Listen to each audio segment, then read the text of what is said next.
주의 집에 거하는 자는 복이 있나니 하나님을 항상 찬양한다고 하였습니다. 우리도 하나님을 예배하기 위해서 이 자리에 모였으니 다 함께 찬양으로 하나님께 먼저 영광을 돌리도록 하겠습니다.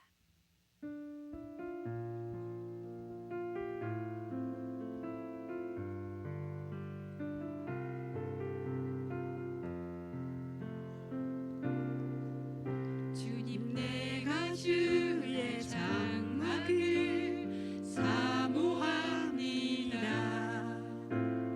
오직 주의 임재를 갈망합니다. 주의 집에서의 하루가 다른 곳의 첫날보다 좋으니 주 사랑 안에 사랑 노래합니다. 주님 내가 주의 장막을 사모합니다. 오직 주의 임재를 갈망합니다. 주의 집에서의 하루가 다른 곳의 첫날보다 주 사랑 안에 머물며 사랑 노래합니다. 나의 평생에 단 한 가지 소원 주의 아름다우심 보며 사랑 노래하는 것. 나의 왕 되신 주님의 얼굴 구하며 주 사랑 안에 머물러 사랑 노래합니다. 다시 찬양합니다. 주님 내가 주의 장막을 사모합니다. 오직 주의 임재를 갈망합니다. 주의 집에서의 하루가 다른 곳의 첫날보다 좋으니 주 사랑 안에 머물며 사랑 노래합니다. 나의 평생에 단 한 가지 소원 주의 아름다우심 보며 사랑 노래하는 것. 나의 왕 되신 주님의 얼굴 구하며 주 사랑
계신 성령님 우리에게 말씀하시고 우릴 가르치소서.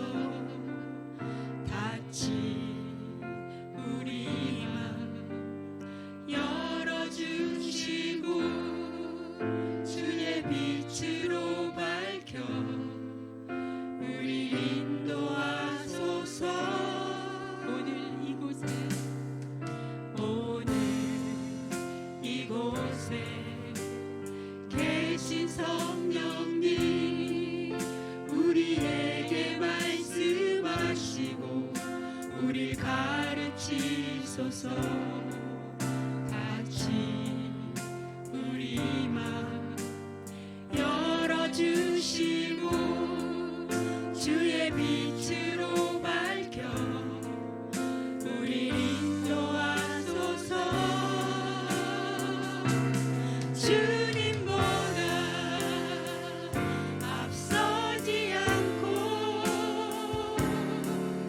겸손하게 주님의 말씀 기다리니 주님 손에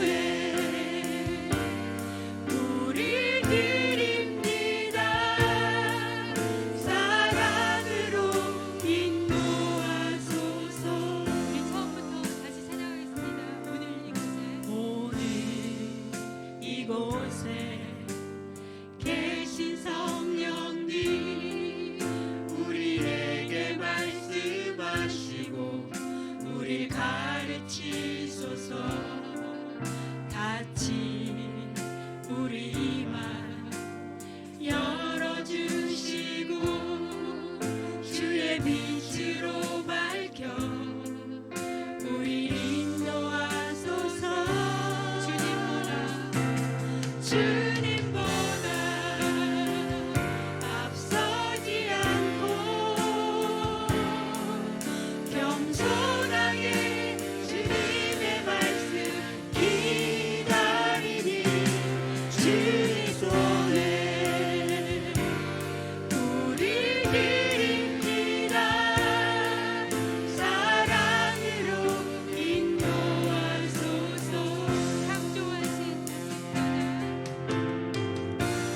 창조하신 모습 떠난 우리를 예수님 닮게 믿으소서.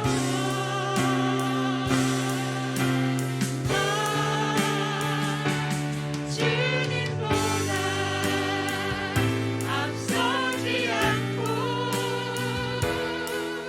겸손하게 주님의 말씀 기다리니 주님 손에 우릴 드립니다.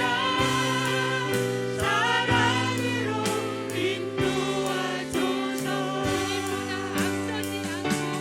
주님보다 앞서지 않고 겸손하게 주님의 말씀 기다리니 주님 손에 우릴 드립니다. 사랑으로 인도하소서. 사랑으로 인도하소서. 사랑으로 말씀하소서. 이 새벽에 함께 우리가 부르신 찬양을 생각하시면서 성령 하나님 우리 예배 가운데 임재하셔서 우리를 사랑으로 인도하시고 사랑으로 말씀하여 주시고 다 함께 통성으로 예배를 위하여 함께 기도하겠습니다. 사랑이 많이 있으신 은혜를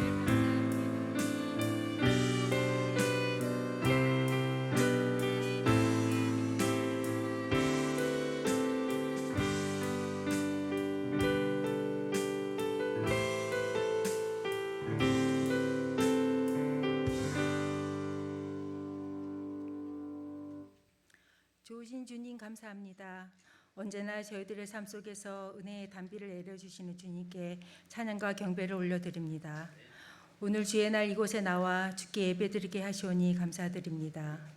이 예배가 저희들의 마음과 정성을 모아 신령과 진정으로 드리는 예배 되게 하시옵소서.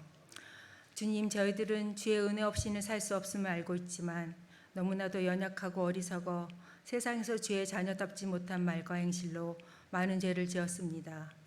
저희들의 모든 죄를 고백하오니 주의 보혈로 용서하여 주시옵시고 세상에서 사탄 마귀로부터 보호하여 주시사 온전히 주의 자녀로 살아갈 수 있도록 인도하여 주시옵소서. 주님의 큰 뜻이 있으시어 저희 에덴교회를 지금까지 지켜주심에 감사드립니다. 이 지역의 구원의 방주 역할을 잘 감당하게 하시옵시며 누구든지 저희 교회에 와서 주님을 만나며 구원의 확신을 갖고 세상에서 복음을 전하는 귀한 주의 자녀들 되게 하시옵소서. 저희 에덴교회가 주님의 말씀으로 굳건히 서며 모든 성도가 기도하며 주께로 더욱더 가까이 가는 주님의 은혜와 사랑이 넘치는 교회 되게 하시옵소서. 저희 모든 성도님들 주님 날개 안에 보호하여 주시사 어디에 있든지 무엇을 하든지 안전하고 건강하게 지켜주시옵소서. 마음에 상처 입은 성도님들, 육신이 연약하여 낙심된 자들 주님의 손으로 안수하여 주시고 치유하여 주시사 온전히 주님이 주신 큰 힘으로 살아가게 하시옵소서. 거칠고 험난한 세상에서 해결 안 될 것 같은 문제들, 남들에게 말 못한 고민들 주께 기도하며 간구하여 주의 뜻을 알게 하시고 주님이 주시는 능력과 지혜로 세상에서 능히 이겨 주께 영광 돌리는 믿음 굳건한 주님의 자녀들 되게 하시옵소서. 저희 교회에 교육관을 건축하고자 합니다. 주께서 깊이 개입하시어 교육관을 건축할 수 있도록 인도하여 주시옵소서.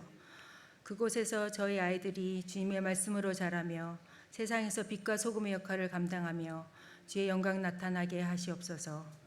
저희 자녀들을 위해 일하시는 장경신 목사님, 주님 늘 함께하여 주시고 건강 지켜주시옵시고 주님이 주시는 능력으로 모든 사역을 그리스도의 향기가 나게 하시옵소서. 주님, 세상은 이상기온으로 인해서 자연재앙으로 말미암아 많은 사람들이 생활의 터전을 잃고 가족을 잃었습니다. 큰 화재를 입은 마우이의 주민들, 모든 것을 잃고 앞이 캄캄해 낙심한 자들 주님의 손으로 위로하여 주시어 다시금 일어설 수 있도록 힘주시고 온전히 회복되게 하시옵소서. 주님이 사랑하신 인석지 목사님 영육간에 강건하게 보호 인도하여 주시옵시고 늘 성령 충만하게 하시옵소서. 목사님, 주님께서 주시는 지혜와 사랑으로 저희 양떼들을 주께로 인도할 수 있도록 능력을 허락하여 주시옵소서. 목사님, 오늘 주님의 말씀을 전하실 때 성령님께서 그 입술을 주장하여 주시옵시고 듣는 저희들의 마음밭을 옥토로 만들어 주시사 말씀의 씨앗이 큰 나무들이 되게 하시옵소서. 말씀을 듣고 순종하며 세상으로 나가는 저희들 담대한 믿음 주시고 주께 쉬지 않고 기도하며 주님이 주시는 늘 저희와 함께 하심을 알아가게 하시어 믿음에 믿음을 더하여 주시고 항상 감사와 기쁨의 삶으로 인도하여 주시옵소서.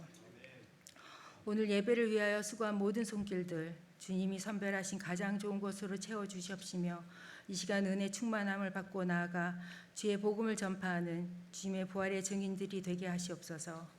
이 예배의 시종일관을 주님께 의탁하오며 언제나 저희를 사랑하시는 우리 주 예수 그리스도 이름 받들어 감사하며 기도합니다. 아멘.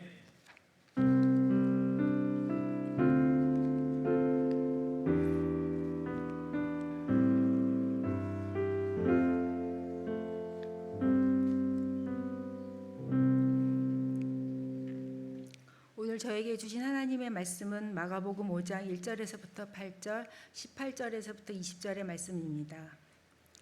예수께서 바다 건너편 거라사인의 지방에 이르러 배에서 나오심에 곧 더러운 귀신 들린 사람이 무덤 사이에서 나와 예수를 만나니라.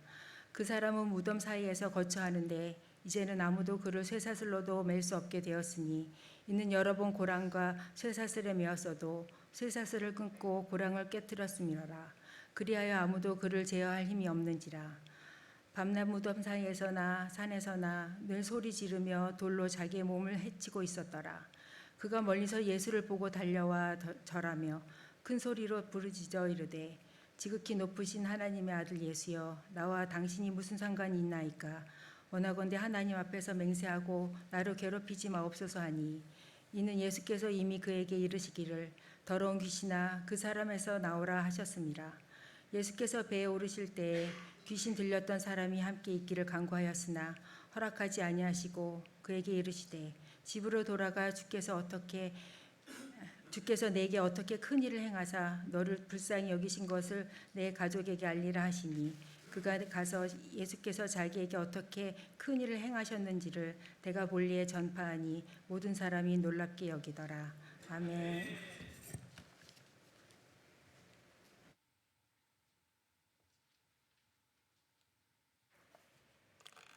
할렐루야. 아멘.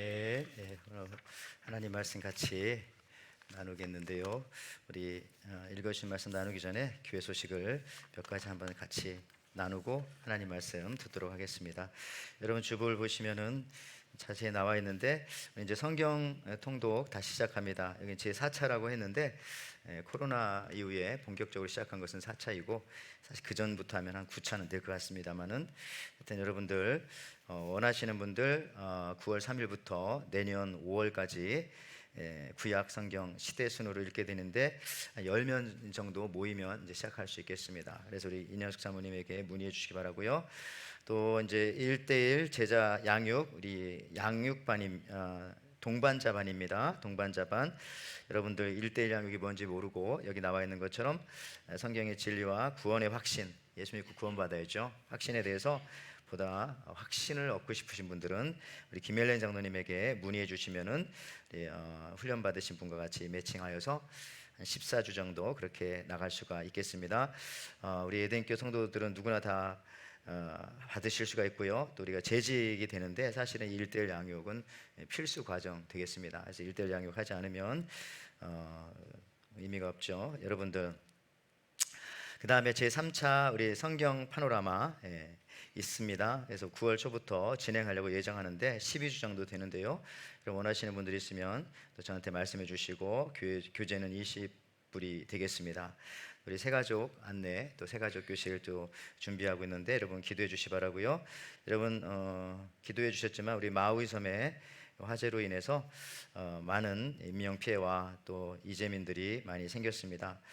기도를 부탁드리고 또 성도님들 당회에서 저희가 같이 의논해서 우리도 이제 도울 수 있는 방법이 있으면은 또 돕기도 하겠지만 또 우리 교우들 중에 혹시 피해가 있으신 분들이 있으면 또 말씀해 주시면 교회와 또 우리 교단 차원에서도 또 이렇게 관심을 갖고 있습니다. 그러니까 말씀해 주시기를 바랍니다.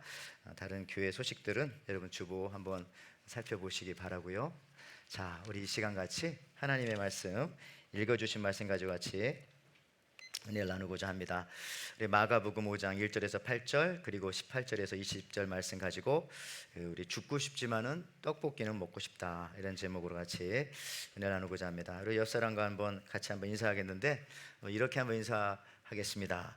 우리 교회는 좋은 교회입니다. 한번 인사할까요? 자, 우리 교회는 좋은 교회입니다. 자, 한 번 더. 우리 교회는 하나님을 사랑하는 교회입니다. 시작. 교회는 하나님을 사랑하는 교회입니다. 자, 우리 교회는 서로 사랑하는 교회입니다. 됐습니다. 엉뚱한 여러분들 그 소설 안나 이 카레니나라고 하는 그 소설이 있습니다. 톨스토이가 쓴 유명한 소설인데 첫 문장, 언제나 소설가는 첫 문장을 중요하게 생각하는데 첫 문장 이렇게 시작합니다. 행복한 가정은 모두 모습이 비슷하고 불행한 가정은 모두 제각각의 불행을 안고 있다. 굉장히 의미가 있는 말씀이죠. 무슨 뜻인 것 같습니까? 행복한 가정은 모습이 비슷해요. 웃을 때 같이 웃고 울 때 같이 울고 이게 행복한 가정이죠. 이게 행복한 교회죠. 반대로 누구는 우는데 누구는 막 찌푸리고 있고 누구는 울고 있는데 누구는 저 뒤에서 비웃고 있고 그러면은 그것은 교회가 아니라 그건 지옥이죠. 여러분들 그래서 이 의미가 있어요. 톨스토이가 한 말이 행복한 가정은 모두 모습이 비슷하고 슬프면 슬픈 대로 다 슬퍼야 그 행복한 가정이고 기쁘면 기쁜 대로 같이 기뻐야 행복한 가정이고 그렇지만 불행한 가정은 다 제각각이라는 거예요. 여러분 이 시간도 그래서 우리가요 아까 찬양했지만 찬양할 때도 힘차게 같이 찬양해야 됩니다. 예, 누구는 하고 누구는 안 하고 기도할 때도 다 같이 기도해야 됩니다. 기도 시간에 같이 한번 시작하자 하면은 또 이 시간에도 우리 여러분 다 같이 아멘 하자고 하면 다 같이 아멘 해야 되는 겁니다. 예. 지금은 아니고 자 고맙습니다. 어쨌든 지금 마우이에서 여러분들 이 불이 나가지고 참 많은 사람들이 이 비통함과 비참함, 참 참담함 아직도 꺼지지 않고 땅 속에서도 불이 있다 이럴 정도인데 참 고통 중에 있습니다. 우리 같은 하와이에 사는 사람들로서 거리는 좀 있지만은 함께 모여서 애통하고 또 우리가 또 앞으로 또 물심양면으로 같이 기도하며 도와야 되겠고 그리고 이런 시기에 또 우리의 죄를 또 회개할 수 있는 그런 기회도 됐으면 좋겠습니다. 근데 여러분 이것이 남의 문제가 아니라 다 우리에게 혜택이 오는 거예요. 손해면 손해가 오고 또 이익이면 이익이 오고 이런 모든 것이요. 여러분 오늘 본문에 보면은 참으로 그 비참한 한 사람이 나옵니다. 그 사람의 거처는 무덤 사이, 이름도 없습니다. 동물처럼 쇠사슬에 묶여가지고 있을 새도 있고 또 그곳은 다른 사람들이 잘 가지 않는 사람들이 가지 않는 그런 공동묘지 무덤 사이에서 사람 취급을 못 받고 살아가고 있습니다. 이렇게 표현하면 좋을까요? 죽음보다 못한 삶을 살고 있는 사람. 그러니까 무덤 사이에 산다는 것은 사실 어느 누구의 도움도 받을 수 없는 곳이다. 그런 곳이라는 거죠.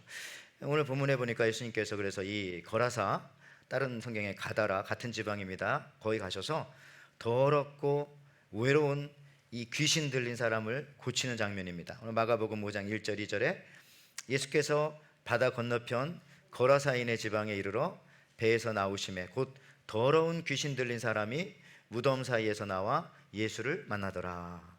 여러분도 귀신 들린 사람 보았습니까?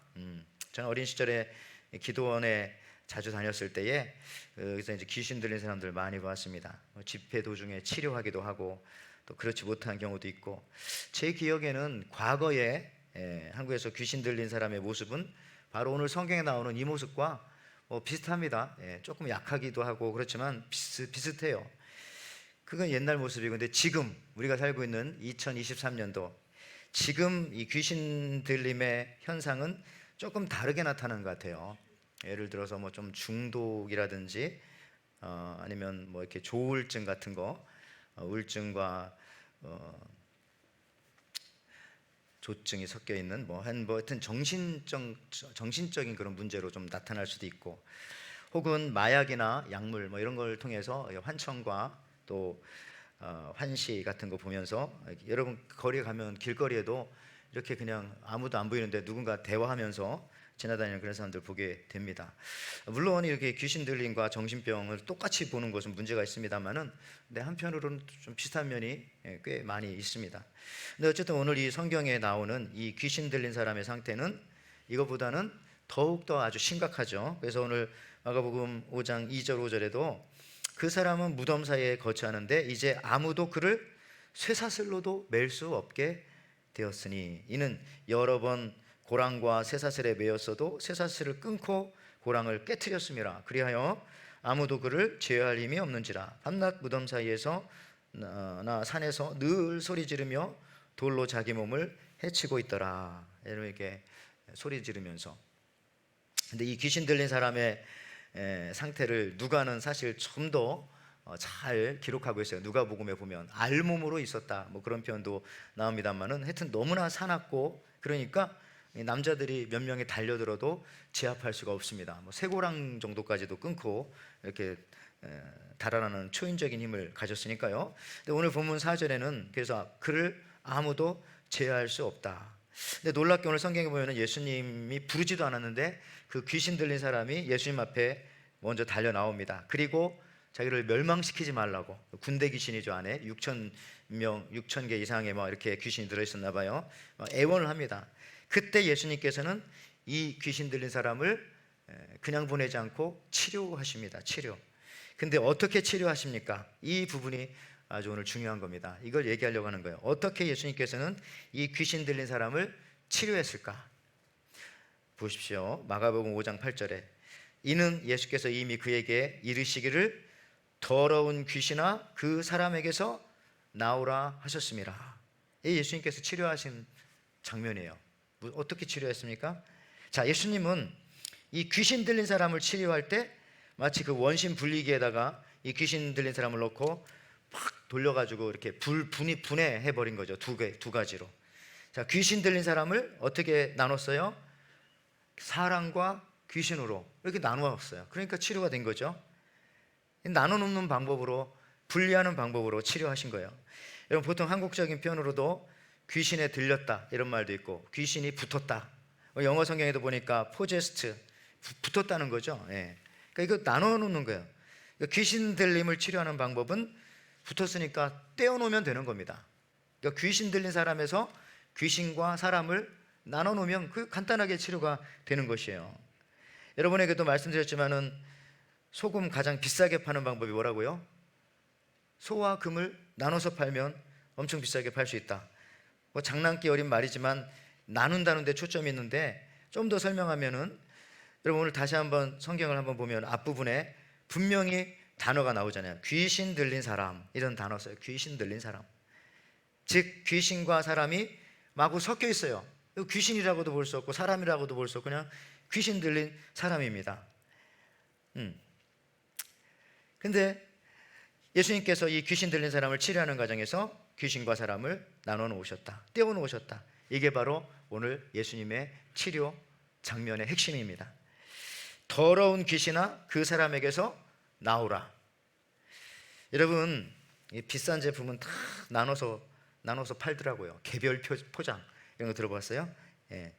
근데 시장에서 좀 싸구려는 다 떨이로 그냥 한 봉지에 넣어서 막 가져가잖아요. 대충 몰아서 팝니다. 여러분, 사람도 귀중한 사람일수록 한꺼번에 대하지 않고 한 사람 한 사람씩 이렇게 대하는 것이에요. 제가 엊그저께인가 어떤 분이 이 아로마 토마토라고 토마토를 2개를 갖다 주시더라고요. 2개를 하시는 말씀이 한 달 전에 일본에 주문해가지고 지금서 왔다고 하면서 토마토 2개를 줬는데 우리 가족이 지금 그거를 반씩 나눠가지고 크지도 않아요. 자두보다 좀 큰 거 먹었는데 지금 생각하니까 신기하지 않아요? 우리가 가족이 3명인데 어떻게 그 4조각을 먹었는데 조금도 부족함이 없고 남음도 없어요. 좀 헷갈리더라고요. 누가 있었나 그때? 근데 그렇게 먹었는데 이거 너무 맛있더라고요, 진짜. 근데 여러분들 개별 포장, 그분도 박스로 주문했겠지만 2개 딱 주니까 너무 맛있어가지고 여러분들, 그러니까 이게 이 귀한 것일수록 나눠서 개별적으로 예수님은 또 오늘 사람 치료하실 때 지금 귀신 들린 사람을 그렇게 치료하는 거예요. 여러분 한번 생각해 보십시오. 나누어서 생각하는 겁니다. 나눠서 분리하고 구분하여서 생각하고 바라보는 겁니다. 그게 거룩이에요. 거룩하다는 것은 나눠졌다는 것이고, 여러분 교인이라고 하는 말, 교회라고 하는 에클레시아라는 뜻이 뭐예요? 끄집어냈다는 거잖아요. 불러냈다, 바깥으로 나눴다는 겁니다. 그게 교인. 이런 마귀는 언제나 뒤죽박죽이에요. 뒤죽박죽. 하나님을 믿는 것 같기도 하고 안 믿는 것 같기도 하고 예배를 드리는 것 같기도 하고 들락날락 나가는 것 같기도 하고 들어오는 것 같기도 하고. 여러분들, 언제나 하나님은 질서의 하나님, 근데 마귀는 할 수 있으면 뒤죽박죽 막 혼돈하게 만들어 버리는 거예요. 그래서 어느 정도 집이나 그 사람 사는 방에 가보면 이 사람이 예수를 잘 믿는 사람인지 아닌지를 대충 알 수 있습니다. 옛날에 목사님들이 신방 간 이유도 아마 그걸 거예요. 집을 깨끗하게 하고 사냐, 지저분하게 하고 사냐. 진짜 여러분, 마귀가 가장 잘 쓰는 방법은 뒤죽박죽, 순서를 바꿔놓은 거예요. 순서를 바꿔놓은 거. 혹시 순서를 바꿔가지고 질서 없게 살게 한, 제가 1960년대 유머를 하나 찾아봤더니 그게 나오더라고요. 여러분들, 박호순이라고. 박호순? 당신 박호순이야 그러면 거꾸로 읽어보세요. 박호순, 순호박. 그래서 옛날 60년대는 그런 식으로 농담을 한 거예요. 농담을 사람들이. 루트 3 안 풀린다 이거죠. 우리처럼 로또 같이 뭐가 안 맞아 이런 거 할 때 우리 12시야 그러면 12시에 데이트, 초친과 분친이 만나니까. 60년대 어르신들 혹시 그때 젊으신 분들 계실 텐데 그땐 이러고 놀았대요. 근데 별로 촌스럽지 않습니다. 그러니까 어쨌든 순서만 바꿔도 박호순인 줄 알았는데 순호박이라고도 하고. 여러분들 어쨌든지 간에 이 순서를 바꿔서 질서 없게 살게 해요. 마귀는요. 이 땅 가운데 가장 질서 있는 사람은 예수 믿는 사람이고, 이 땅을 살면서 우리가 가장 질서 있게 살 수 있는 꿀팁이 뭐냐면은 항상 이겁니다. 이것만 되면 나머지는 다 질서가 맞아져요. 뭐냐면은 예배 먼저. 예. 여러분, 예배로 시작하지 않으면 사실 마지막엔 온통 무질서로 끝나게 됩니다. 근데 뭐가 좀 복잡해도, 삶이 조금 복잡해도 예배만 제대로 딱 세워지면 웬만하면 나머지는 나중에 다 질서를 잡게 되어져 있습니다. 여러분, 이스라엘이라는 나라 안식일을 지키다가 2000년 동안 나라가 없었지만 다시 나라를 세우지 않습니까? 그러니까 예배가 살아있으면은 땅이 있는 것도 별로 중요하지 않고 없는 것도 중요하지 않고, 집이나 건물도 있다가도 없고 없다가도 있고, 어떤 때는 있는 게 좋기도 하고 어떤 때는 없는 게 좋기도 하고, 뭐 이런 식으로 저는 이 순서가 굉장히 중요하다. 한국에서 제가 올 때도요, 그 여행용 캐리어로 짐을 쌌는데 이 짐이, 이 캐리어가 자꾸 넘어지는 거예요. 자꾸. 나 항상 이상하게 생각했어요. 왜 우리 집 캐리어는 이렇게 자꾸 넘어질까? 이렇게 앞으로 넘어지고 누가 건드려도 떼굴떼굴 굴러가고. 그래서 야, 이상하다 생각했는데, 이 하와이로 오기 전에 그 처제와 처형이 짐을 쌌는데 안 넘어지더라고요. 뭐 이유는 간단했어요. 무거운 거부터 밑에 놓고 그다음에 무거운 거를 이쪽 뒤쪽에다 놓으니까 안 넘어지더라고요. 근데 그전에는 우리가 어떻게 짐만 싸면 떼굴떼굴 둘러다니고 그 캐리어 있죠, 끄는 거, 그랬는데 이게 어떻게 순서에 넣느냐에 따라서 똑같은 그 짐인데도 그냥 넘어지고 굴러가기도 하고 똑바로 서 있기도 하고 그러더라. 우리 인생도 마찬가지예요. 질서가 잘 되어지면요, 웬만하면 안 넘어집니다. 넘어지려고 하다가도 다시 일어나고. 근데 이게 뭔가 많이 하고 잘하고 많이 가지고 있는 것 같아도 질서가 안 맞으면 나중에 그냥 다 넘어지고 떼굴떼굴 굴러다니는 거예요. 자, 우리도 그래서 이런 생각을 해요. 사람을 대할 때도요, 한꺼번에 생각하면 안 됩니다. 오늘 예수님께서 귀신 들린 사람을 사람과 귀신으로 나눠가지고 결국은 온전한 사람을 만들어 치료했듯이, 여러분들 사람들 대할 때도 한꺼번에 생각하면 안 돼요. 인종차별이라는 것이 그런 거지 않습니까? 백인은 백인대로 차별하고, 흑인은 흑인대로 차별하고, 아시아인은 아시아인대로. 거기 좋은 사람도 있지만 거기 나쁜 사람도 있고, 거기 나쁜 사람도 있지만 좋은 사람도 있는 거예요. 아니, 중국이나 러시아 사람 중에도 나쁜 사람도 있지만 거기 좋은 사람도 있어요. 좋은 이웃들도 있고 얼마든지. 우리 한국 사람들 중에도 좋은 사람도 있지만 나쁜 사람도 있더라고요. 최 씨들도 다 고집이 세다고 하지만 고집이 하나도 없는 부드러운 사람도 많고, 저같이 이렇게 충청도 사람들도 다 느리다고 하지만 또 절대 아닙니다. 굉장히 빠른 사람들도 있어요. 여러분, 충청도 말할 때 얼마나 빨라요. 됐습니다 이러지 않고, 우리는 충청도 사람들은 됐슈, 굉장히 빨라요. 뭐 그렇습니다 이것도 아니고, 이것도 굉장히 빠르게 겨, 아니요, 겨, 딱 간단하잖아요. 그래서 여러분들, 그게 이 싸잡아서 이 사람들은 이렇다, 저 지역 사람들은 그렇다, 이게 여러분들 마귀가 하는 짓 아니겠어요? 그래서 거기 좋은 사람들도 있는데 마치 쓰레기 봉지에 같이 넣어서 버리듯이. 얼마나 아깝습니까, 좋은 것들. 여러분, 우리 예수님께서 치료 과정 중에 다 같이 보는 것이 아니라 분리해서 보는 거예요. 나눠놓고 보니까 좋은 것도 꽤 많이 있더라. 여러분들, 이제 새벽 예배 때도 말씀드렸지만은 우리 오줌 성분 있잖아요. 이게 한국의 녹십자라고 하는 제약회사에서 이 남자들의 그 오줌을 속에서 유로키나제라고 하는 효소를 뽑아가지고 그게 이제 혈관 막히지, 피를 묽게 하는 그런 약인데, 그걸로 옛날부터 팔아서 지금은 이 녹십자가 매출이 1조가 넘는데 한 해가, 그러니까 엄청난 회사로 나왔어요. 여러분들 남자분들은 한국에 있을 때 다 기억나죠? 휴게소나 이런 데 가면은 하얀 통이 있는데 거기다가 66인분의 오줌이 들어가는 거예요. 근데 그 당시에 이 녹십자에서 하루 2만 명분의 오줌통을 수집해가지고 거기서 그 유로키네자라고 하는 그 약을 팔아가지고 지금 녹십자라고 하는 대단한 회사가 된 겁니다. 무슨 얘기 하려고 하냐면, 여러분, 오물도 분해해보면 거기에 나쁜 것만 있는 게 아니라 약 성분이 있고 좋은 게 다 있다는 거죠. 뱀도 악어도 잘 나눠놓으면은 가죽 벨트도 되고 지갑도 되고, 요즘 뭐 그렇게 안 하지만 동물 보호 때문에. 여러분, 그러므로 우리가 한 사람을 볼 때도 여러분 마찬가지입니다. 우리 자녀들을 볼 때도 한 가지만 가지고 판단하면 안 돼요. 점수를 가지고, 뭐 학교를 가지고, 성적을 가지고, 그걸로만 자녀들을 판단하고 하니까 애들이 힘들고 어려운 거예요. 얘는 이걸 잘하고 쟤는 이거를 잘하고, 이게 다 다르고, 다 그렇게 보면 다 잘하는 거잖아요. 오늘 마가복음 5장 8절에 이렇게, 이는 예수께서 이미 그에게 이르시기를 더러운 귀신아 그 사람에게서 나오라 하셨습니다. 이게 딱 치료 과정입니다.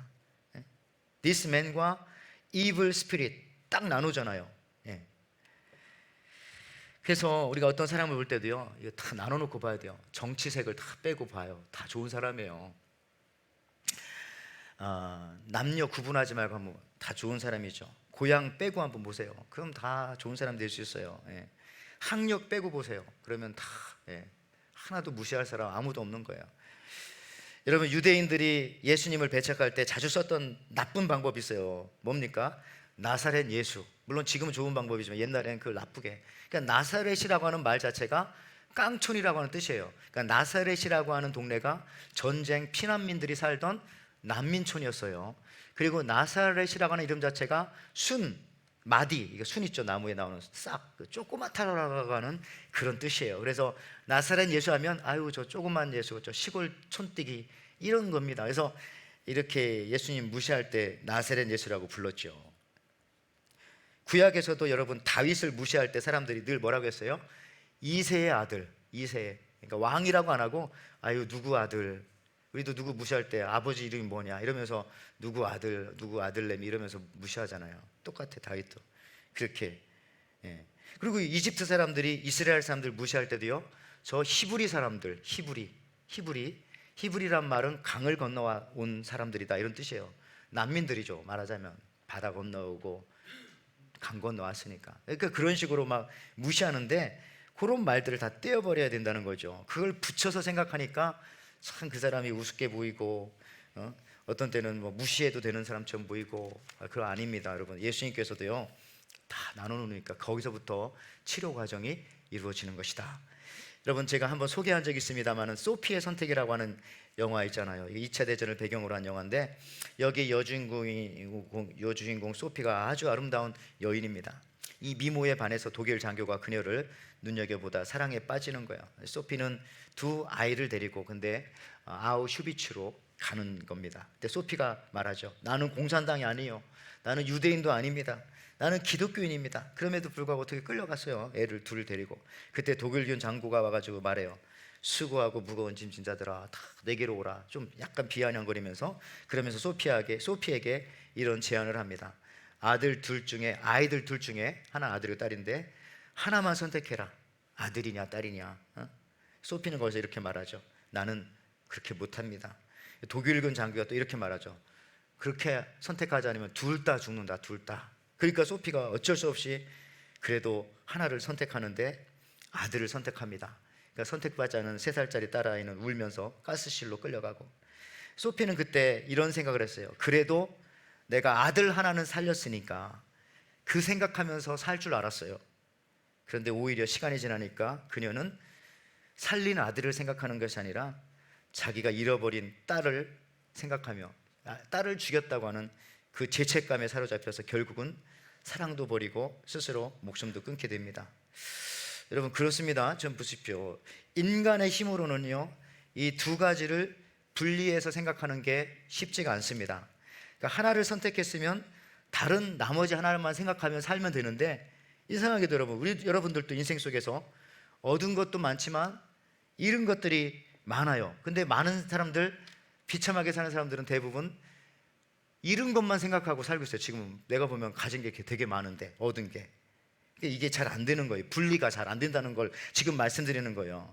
그래서 여러분들, 이 귀신 들린 사람에게서 귀신과 사람을 분리하듯이 이게 말이 쉽지 쉬운 건 아니다. 이게 신앙으로만 극복할 수 있다. 여러분, 신앙으로만 이게 나눠지는 겁니다. 그래서 말씀으로 나누는 수술을 우리가 해야 합니다. 말씀과 기도가 배이지 않으면요 이게 완전히 나눠서 치료가 안 되는 거예요. 아까도 말했지만 그냥 잃은 것만 생각하고 나쁜 것만 생각하게 되거든요. 나눠 놓았을지라도. 이게 말씀으로, 기도로 우리가 신앙이 깊어지면 이게 분리가 되어지죠. 과거는 사라지고 용서함 받고 이제 남은 우리의 앞날만 축복된 삶으로 나아간다는 것을 인정하죠. 여러분, 그래서 여러분 궁금하실 거예요. 오늘 설교 제목이 참 그래요. 죽고 싶지만 떡볶이는 먹고 싶어. 이거 사실은 백세이라고 하는 젊은 여자 작가 에세이 책 제목입니다. 저분은 10년 넘게 우울증과 불안 장애를 겪고 있고요. 그런 그녀가 정신과 전문의를 찾아가 가지고 치료를 받는 그 과정에 대한 내용을 쓴 것이 바로 저 SHB예요. 뭐 후반부에는 일기 내용도 들어가 있지만, 그러니까 이 거기서 핵심은 거예요. 그녀가 어떤 증세냐면은 지독히 우울하지도 않고 우울한데 또 행복하지도 않은 그냥 애매한 기분에 그냥 시달리면서 사는 거예요. 예. 여러분들도 이럴 때 있죠. 이분은 이게 계속 지속되는 거예요. 근데 이 책에서 말하는 내용 중에 하나가 이겁니다. 우리가 겪는 이 우울증을 하나로 정의할 수 없다는 겁니다. 하나로 정의하려고 하기 때문에 치료가 이루어지지 않고 회복이 안 된다는 거예요. 치료의 시작은 마치 예수님께서 귀신 들린 사람에게서 귀신과 사람을 떼어놓았듯이 그렇게 분리를 해야 된다는 거예요. 그러니까 무조건 우울하다고 생각하면 안 되고, 이런 식으로 내가 왜 우울하지? 날씨가 안 좋아서 그렇구나. 뭐 이런 식으로 떼어서 좀, 내가 오늘 왜 우울하지? 피곤해서 그렇지. 참 내가 요즘 3일 동안 이 일을 하느라고. 또 내가 왜 이렇게 우울하지? 밥을 안 먹었네. 밥 먹으면 우울이 사라지겠죠? 뭐 이런 식으로 이렇게 따로따로 떼어서 생각해야 이게 극복과 회복이 되어지고 나아가지, 한꺼번에 당신은 우울증 환자, 뭐 우울증이야? 거기에 그냥 매여가지고 아까 귀신 들린 사람처럼 그냥 우울증 환자로 그냥 계속 살아가게 되는 거예요. 회복이 어려워진다는 겁니다. 여러분, 이게 이분의 내용인데, 그래서 분리해서 생각하고 네이밍을 잘하고 그렇게 해야 극복할 수 있고 더 빠르게 회복할 수 있다. 일종의 인지 치료죠. 그래서 저는 오늘 설교 제목을 붙이면서 좀 가볍기도 해가지고 이거 제목으로 할까 하다가 이 얘기예요. 죽고 싶지만 저분이 난 떡볶이 먹고 싶다. 자기 죽고 싶은 적이 많이 있었나 보죠. 그래도 난 떡볶이는 먹고 죽어야 되겠다, 그런 생각으로 떡볶이 집에 가서 떡볶이를 먹은 것 같아요. 여러분도 죽고 싶을 때 왜 없어요? 있지요. 왜냐하면 심지어 사도 바울도 죽고 싶을 때가 꽤 있었던 것 같아요. 빌립보서 1장 21절 24절에도 나오잖아요. 이는 내게 사는 것이 그리스도니 죽는 것도 유익함이라. 사도 바울도 죽고 싶을 때가 많았어요. 그러나 만일 육신으로 사는 이것이 내 일의 열매일진데 무엇을 가리는지 나는 알지 못하노라. 내가 그 두 사이에 끼었으니 떠나서 그리스도와 함께 있을 욕망을 가진 이것이 더욱 좋으나 그러나 내가 육신 가운데 거하는 것이 너희를 위하여 더 유익하니라. 요 마지막에 그러나 내가 육신 가운데 거하는 것이 너희를 위하여 더 유익하니라. 이 말이 뭐예요? 예? 나는 죽고 싶다는 겁니다. 그렇지만은 너희들을 위해서, 교회를 위해서 난 더 사명이 있으니까 더 살아야지 하고 사는 거야 라고 말하는 거예요. 그러니까 죽고 싶을 때 많이 있었죠. 그래도 떡볶이는 먹고 싶다. 이 말의 뜻은 그래도 살고 싶다, 이런 생각이 분명히 있다는 거예요. 죽고 싶은 사람도 살고 싶은 생각이 다 있다는 것입니다. 그래서 그 떡볶이를 찾아보고 발견하는 것이죠. 누구나 다 죽을 일만 있는 것도 아니고 누구나 다 행복한 일만 있는 것도 아니라는 것. 그래서 우리 인생은 언제나 투 트랙에 함께 간다. 행복한 일이 있으면 슬픈 일도 있고 슬픈 일이 있는 중에 행복한 일도 있고, 어머니는 돌아가시지만 뭐 손자가 태어나기도 하고 뭐 이런 다 그런 거잖아요. 여러분들 인생은 다 그렇게 두 가지가, 죽고 싶지만 먹고 싶을 때도 있고, 그러므로 이것을 잘 나누어 볼 때 새로운 것이 보이게 되는 겁니다. 여러분, 귀신 들린 사람 그냥 하나로 보면은 딱 이렇게 나오죠. 귀신 들린 사람 저거 격리해야 될 것, 저거 도저히 다른 인간과는 함께 할 수 없어가지고 사람이 없는 공동묘지로 떼어보내야 될 것, 혹은 무서움과 피해를 주는 무시무시한 존재, 아니면 쇠고랑으로 묶어넣어야 할 사악한 괴물, 뭐 여러 가지 이렇게 되잖아요. 빨리 우리 사회에서 사라져야 할 쓰레기, 뭐 이렇게 귀신 들린 사람 그렇게 정의할 수도 있습니다. 근데 그거를 딱 떼어놓으니까, 귀신을 내어 쫓고 그냥 분리해버리니까 고귀한 사람이었구나. 나중에 뭘로 예수님께서 쓰세요? 전도의 도구로 쓰고 하나님 나라를 전파하는 사람으로 쓰고 예수님의 살아계심을 나타내는 훌륭한 도구로 사용하는 귀하고 복된 사람이 되지 않습니까? 오늘 이 자리에 계신 우리 성도 여러분, 한 가지 생각, 한 가지 감정, 인생 가운데 여러분 한 가지 그 사건이나 그 사고, 그걸 가지고 여러분의 인생을 전부를 평가하지 마시기 바라고, 다른 사람도 그렇게 평가하지 마시기 바랍니다. 우리가 바라보는 교회 성도들도 다 마찬가지예요. 한 가지만 가지고 평가하면 실망할 수 있어요. 분리해서 보는 지혜가 있어야 됩니다. 그래야 정확하게 볼 수 있는 거죠. 지금은 거의 사라졌지만 옛날에 스페인의 그 투 있죠. 황소 가지고 이렇게 싸우는 거, 칼로 찔러가지고 너무 잔인해가지고 지금은 이제 그런 게 많이 없지만은 뭐 한때 사람들 막 박수치고 막 흥분하기도 하고 하는데, 여러분 그때 그 투사가 빨간 망토를 흔들 때 이게 소 때문에 흔드는 거예요? 아니래요. 소는 생명이어가지고 빨간색이 안 보인대요. 검은색하고 흰색밖에 안 보여, 소는. 근데 그럼 왜 빨간 망토를 막 흔드느냐? 그 투사가 누구를 흥분시키려고요? 관중들 흥분시키려고. 예. 여러분 이게 무슨 얘기냐면은 마귀가 이런 식으로 우리를 항상 속이는 거예요. 엉뚱한 거 보고 괜히 우리 흥분하게 만들고요, 실망하게 만들고, 다른 사람 평가하게 만들고, 내 자신 인생을 무가치하게 만들고, 그러면 안 되고요. 정확히 봐야 됩니다. 나누어서 보고 면밀하게 보고, 우리 각각의 인생은 다 명품이고 소중한 사람들이니까 개별 포장으로 다 뜯어보고 아름답게 봐야 된다는 것이에요. 마귀는 지금 목적이 우리를 흥분시키고 우리를 화나게 만들고, 이게 목적인 거예요. 막 빨간 망토 흔들어가지고. 사회는 늘 그러니까. 그게 아니라 여러분, 그래서 교회 와서는 무조건 화내면 안 됩니다. 교회 와서는 절대로 또 삐져서도 안 되는 거예요. 여러분 무조건 불행하다고 생각하지 마십시오. 무조건 실패했다고 여러분 생각하지 마십시오. 공부는 실패했지만 사업에 성공한 사람들도 있고, 돈은 못 벌었지만 건강이 좋은 사람도 있고, 몸은 아프지만 친구가 많은 사람도 있고, 병문안 많이 가시더라고요. 반대로 친구가 적으면 또 뭐가 많아요? 좋은 가족들이 또 많더라고요. 친구와 가족은 늘게. 여러분 자꾸 나누어서 한번 생각해 보시기 바랍니다. 사무엘상 22장 1절 2절 말씀에도 보니까, 그러므로 다윗이 그곳을 떠나 아둘람굴로 도망하매 그의 형제와 아버지 온 집이 듣고 그리로 내려가서 그에게 이르렀고, 환난당한 모든 자와 빚진 모든 자와 마음이 원통한 자가 다 그에게로 모였고, 그는 그들의 우두머리가 되었는데 그와 함께 한 자가 400명 가량이었더라. 자, 다윗이 사울을 피해서 도망 다녔어요. 도망자 신세입니다. 도망이라 나오죠? 그게 나쁜 것만은 아니었어요. 누가 오게 되었어요? 가족들이 다윗을 찾아온 겁니다. 그래서 시편 27편 10절에 보면 원래 다윗하고 부모님하고 사이가 안 좋았어요. 이렇게도 나오잖아요. 내 부모는 나를 버렸으나 여호와는 나를 영접하시리로다. 그래서 다윗이 부모님한테 많이 무시당하고 아마 업신여김 받았나 봐요. 근데 오히려 다윗이 어려움 속에 있으니까 누가 찾아와요? 가족들이 다 찾아왔대잖아요. 이게 여러분들, 이 인생이 한 가지만 있는 게 아니라니까요. 어려운 중에 좋은 일도 분명히 있어요, 거기에. 그리고 다윗이 이렇게 어려운 신세가 되니까 누가 찾아왔어요? 어려운 사람들이 다 몰려들었죠. 그러니까 어려울 때 만난 이 400명은 다 진실한 사람들이에요.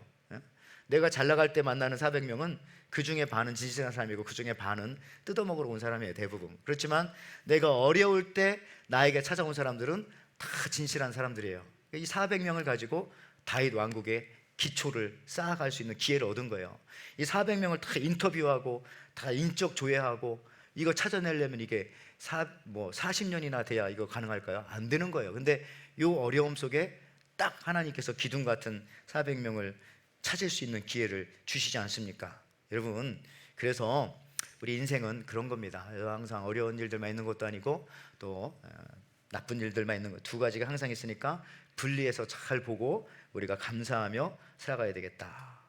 오늘 귀신 들린 사람에게 귀신을 떼어내어서 온전한 사람으로 회복된 그 사람에게 이제 예수님께서 축복하시는데, 그 사람이 갑자기 뭐라고 하냐면 이래요. 나도 예수님 따라가겠습니다. 그 마음 이해가 돼요. 마가복음 5장 18절 19절에 나오죠. 예수께서 배에 오르실 때에 귀신 들렸던 사람이 치료가 됐죠. 함께 있기를 간구하였으나 허락하지 아니하시고 그에게 이르시되 집으로 돌아가 주께서 내게 어떻게 큰 일을 행하사 너를 불쌍히 여긴 것을 내 가족에게 알리라 하시니. 여러분들, 주님을 따르고 싶었는데 주님은 이 치료받은 사람에게 다른 길을 말씀해 주시네요. 무슨 얘기냐면 기적을 체험한 사람은 이제는 일상으로 돌아가야만 된다, 이런 얘기입니다. 제자의 종류가 달라요. 데리고 다니는 제자도 있지만 또 각각 파송하는 제자도 있는 거예요. 교회 안에서 일하는 제자들도 있지만 또 나가서 일하는 제자들도 있고. 한때 여러분들 JYP의 박진영이라고 하는 사람 있죠. 이 사람이 어떤 노래 심사 프로그램에 나와서 했던 말이 있어요. 유명한 소리가 있어요. 노래 잘하려면 어떻게 되냐? 공기 반 소리 반. 만 들어봤죠? 공기 반 소리 반. 이게 무슨 얘기입니까? 공명을 이용하라는 거. 공명을. 그러니까 소리만 가득 차도 이 소리가 잘 안 들리고 이거 아름답지가 않아요. 그렇지만 공기만 내뱉는다고 해서 그 소리가 좋은 소리가 아니에요. 공기 반, 소리 반. 그래서 공명을 일으켜야 그 소리가 뭉글뭉글하고 아름답게 이렇게 나간다는 거죠. 이게 무슨 얘기냐면 오늘 스토리를 놓고 볼 때도 비슷합니다. 이 사람이 기적이 일어났어요. 이 사람의 인생에 처음으로 이제 사람답게 되어가지고 예수님 쫓아가려고 합니다. 특별한 제자가 되기를 바랬던 것 같아요. 그런 사람에게 주님은 말씀하시기를 너는 집으로 돌아가라. 그리고 네 가족에게 들어가서 어떠한 일들이 일어났는지를 가서 전도해라. 그러니까 기적을 체험했으면 일상으로 돌아가라. 그렇게 해야 너의 삶 속에서 공명이 일어나게 된다라는 것입니다. 여러분들 그래요. 한번 기적을 체험했다고 해서 계속 기적만 바라면 그거 잘못된 신앙입니다. 기적을 체험했으면 여기서 은혜를 받았으면은 여러분 일상으로 돌아갈 때 여러분 일상 삶 속에서 공명, 울림이 나타나게 되는 거죠. 여러분들 말씀을 듣고 그래서 가서 꼭 실천하시길 바라고요. 아까 우리 찬양했지만 찬양을 했으면 그 찬양의 가사대로 좀 또 살아보려고 일상의 삶 속에서 한번 또 노력하시기 바라고, 기도했으면 기도로 그치는 것이 아니라 기도한 걸 하나님께서 들으시지만 기도한 그 내용을 가지고 내가 삶 속에 들어가서 공명을 일으키면서 울림을 일으키면서 살아보기도 하는 겁니다. 여러분 이 사람이 예수의 말씀을 순종하고 가족에게 갔더니 어떤 공명이 일어났습니까? 일상의 삶 속에서 어떤 영향력이 펼쳐집니까? 오늘 마가복음 5장 20절 그가 가서 예수께서 자기에게 어떻게 큰 일을 행하셨는지를 데가볼리에 전파하니 모든 사람이 놀랍게 여기더라. 어메이즈드, 막 은혜 받았다는 거죠. 자 이제 이 얘기 하나 하고서 설교를 마칩니다. 유명한 얘기예요. 여러분 미국 테네시주의 한 작은 마을, 그죠? 벤 후퍼라고 하는 한 아이가 태어났어요. 날 때부터 아주 작은 체구, 아버지는 누구인지도 모르는 사생아였습니다. 마을 사람들은 자기 자녀들이 그런 벤 후퍼와 노는 것을 원하지도 않았고 또 아이들도 그를 놀리고 때리고 멸시했습니다. 항상 동네에서 따돌림과 비웃음, 멸시를 받으며 그냥 소년 시절을 그렇게 지내고 있을 때에 마을 교회에 어느 날 젊은 목사님이 새롭게 부임했다는 소문을 들었어요. 근데 그 목사님은 어느 누구든지 사람을 그대로 받아주고 비난하지 않으며 목사님이 가는 곳마다 분위기가 밝아지고 사람들이 격려를 받는다는 그런 소문이 들렸고 그 소문이 후퍼의 귀까지 들리게 되었어요. 12살 소녀는 그 목사님이 어떤 분일까 하는 그 호기심에 교회에 갔어요. 일부러 늦게 가가지고 살며시 뒷자리에 앉았다가 목사님께서 축도할 때 일어나가지고 아무도 모르게 빠져나오려고 그렇게 이제 갔죠. 근데 그날따라 목사님의 설교에 그냥 너무 감명을 받아가지고 넋을 잃고 보니까 예배가 끝난 줄도 몰랐어요. 빨리 나가야지 했는데 벌써 사람들이 통로에서 쫙 줄을 서가지고 목사님하고 인사하고 있는 거야. 그래서 나도 뒤에 서가지고 후퍼도 인사를 하는데 목사님과 이제 악수하는 시간이 됐어요. 그때 목사님이 이 12살 벤 후퍼를 탁 바라보면서 하는 말이 난 네가 누구 아들이더라 이렇게 말하는 거예요. 이 얘기를 딱 듣고서요 벤 후퍼도 놀랬지만 순간 주위에 있던 사람들 다 놀란 거예요. 저 질문은 저 아이한테 하면 안 되는데 모두들이 이 상황이 어떤 상황인지 직감을 하게 된 거죠. 그때 목사님이 다시 얼굴에 미소를 살며시 번지더니 환하게 얼굴을 밝히면서 또 이런 말을 하는 거죠. 그래, 나는 네가 누구 아들인지 알겠다. 왜? 네가 네 아버지를 꼭 닮았기 때문에 내가 쉽게 알 수 있지. 목사님의 그 말에 이제 주변 사람들이 더 경색이 되는 거예요. 이제 야, 뭘 잘못 알고 있구나. 지금 아버지가 누군지도 모르는 그런 애인데 그때 목사님이 후퍼에게 또 이런 말을 했어요. 나지막하게 너는 하나님의 아들이야. 네 모습을 보면 알 수 있거든. 자, 목사님의 이 말을 뒤로 한 채 후퍼가 굉장히 당황해가지고 그 자리를 급하게 막 빠져나가는데 목사님이 그 자리를 빠져나가는 후퍼의 등을 향해서 또 이렇게 소리를 칩니다. 야, 이제부터는 하나님의 아들답게 훌륭하게 살아야 한다. 훗날에 벤 후퍼가 이제 테네시주의 주지사가 됐잖아요. 2번이나 됐고 상원의원도 됐는데 그가 주지사가 되고 재선할 때에 인사말 중에 그런 얘기를 했다고 합니다. 바로 그날 목사님을 만나서 내가 하나님의 아들이라고 하는 말을 듣던 바로 그날 이 테네시주의 주지사가 태어난 날이었습니다. 여러분들 그래요. 말씀 마치면서 주님이 그렇게 보셨듯이, 주님이 그렇게 여러분 고치셨듯이 우리가 타인을, 또 교회를, 또 사회의 모든 것들을 바라볼 때에 선견과 그 편견의 안경을 벗어버리고 예수님처럼 온전한 부분을 자꾸 찾아내어서 그것을 더욱더 온전케 만들 때에 여러분들도 큰 은혜 가운데, 또 승리 가운데 살아갈 것이고, 여러분의 삶 속에서도 온전한 치유의 과정뿐만 아니라 이 사람처럼 공명을 일으키면서 많은 사람들을 변화시키고 주님 앞에 인도하시는 그런 복된 여러분의 인생과 여러분의 가정 될 줄 믿습니다. 그런 여러분들 되시기를 주님의 이름으로 축원을 드립니다. 아멘. 하나님 아버지 감사합니다. 우리 주님께서는 우리들을 늘 한 사람 한 사람씩 다 따로따로 보시고 또 개별적으로 사랑하시고 우리의 작은 것까지도 이미 다 아시는 줄 믿습니다. 그런 귀한 사랑을 받고 살아가는 우리들 앞으로의 삶 속에서도 승리하며 살게 도와주시고, 우리가 내 인생을 바라볼 때나 또 다른 사람들을 바라볼 때나 교회나 모든 사회를 바라볼 때에도 주님이 이렇게 치유하였던 이 치료의 과정, 치료의 눈, 이 마음을 가지고 늘 좋은 것들을 바라보면서 온전한 것을 더 온전케 하며 승리하며 살아갈 수 있는 믿음의 가정들 되게 축복하여 주시옵소서. 감사드리며 예수님의 이름으로 기도하옵나이다. 아멘. 이 시간 말씀 생각하면서 우리 268장 같이 찬양하면서 예물 드리겠습니다.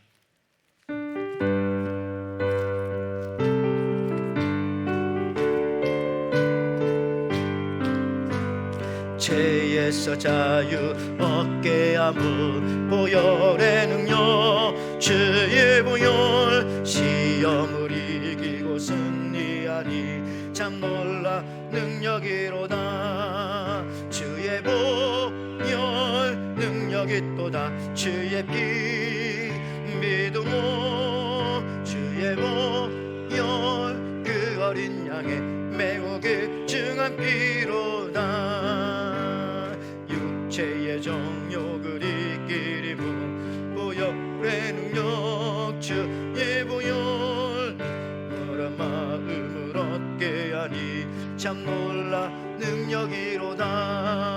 주의 보혈 능력이 또다. 주의 피 믿음으로 주의 보혈 그 어린 양의 매우 귀중한 피로다.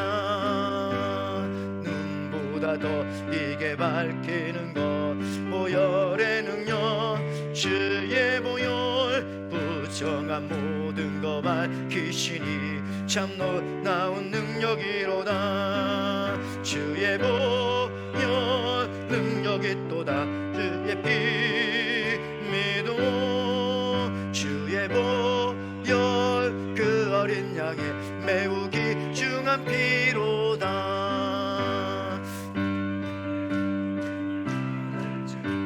보혈의 능력, 주의 보혈 마다 나에게 찬송 주니 참 놀라운 능력이로다.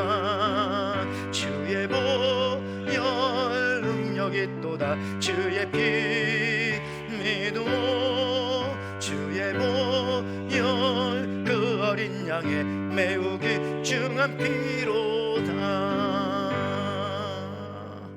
아멘. 하나님 아버지 감사합니다. 하나님께서는 저희들을 사랑하여 주시고 우리가 다 온전하지 않아도 그래도 온전한 부분을 보시고 사랑하여 주셔서 우리들을 구원하여 주시고 또 그 온전한 부분을 통해서 더 큰 사역을 이루어가게 하여 주시는 그 은혜에 하나님 감사를 드립니다. 하나님 오늘도 우리가 그 은혜를 받고 이 자리에 나와서 하나님 앞에 예배하며 또 귀한 예물도 이렇게 올려드리는데 하나님 이 예물도 기뻐 받아주시고 특별히 우리는 이 땅 가운데 살아갈 때에 우리의 회사와 가게와 일터와 삶의 현장에서 살아갈 때에도 우리 주님의 눈을 가지고 많은 것들을 바라볼 때 가장 온전한 것들만 바라볼 수 있는, 아름다운 것들을 바라볼 수 있는 좋은 것들을 바라보며 그것을 더욱더 부각시키고 살리고 아름답게 만들어서 이 땅 가운데 미워할 사람 없고 이 땅 가운데 원망할 사람 없고 이 땅 가운데 싫어할 사람 없는 그런 주님의 마음으로 나아갈 수 있는, 오히려 치료하고 고치고 온전케 하는 마음으로 나아가는 우리들의 삶의 현장, 우리들의 일터, 우리들의 모든 그런 사역의 현장 될 수 있도록 주님 축복하여 주시옵소서. 오늘도 우리 연약하신 분들 한 사람 한 사람들 주님께서 붙잡아 주신 줄 믿습니다.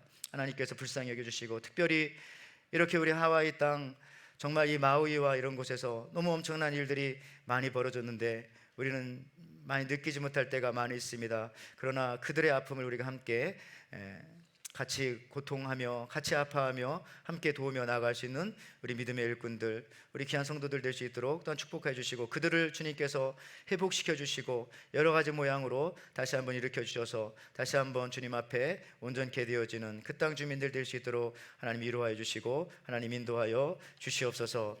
이제는 우리 주 예수 그리스도의 은혜와 하나님의 사랑과 성령의 교통하심이, 거라사에 귀신 들린 사람을 치료하셨던 주님이, 그 치유의 능력이 오늘 이 시간에 우리에게도 있음을 믿고, 이제부터 나의 잘못된 시선이나 생각이나 선입관, 세상 관념과 관습으로 사람과 세상을 바라보는 것이 아니라 아버지 하나님의 눈으로, 치료자 예수님의 눈으로 바라봄으로 우리 일상에서 모든 것들을 온전하게 만들어 가겠다고 결단하며 감사하며 돌아가는 우리 에덴의 귀한 성도들, 저들의 가정과 저들의 자녀와 모든 현장 위에, 삶의 현장 위에 지금부터 영원토록 함께 있을지어다. 아멘.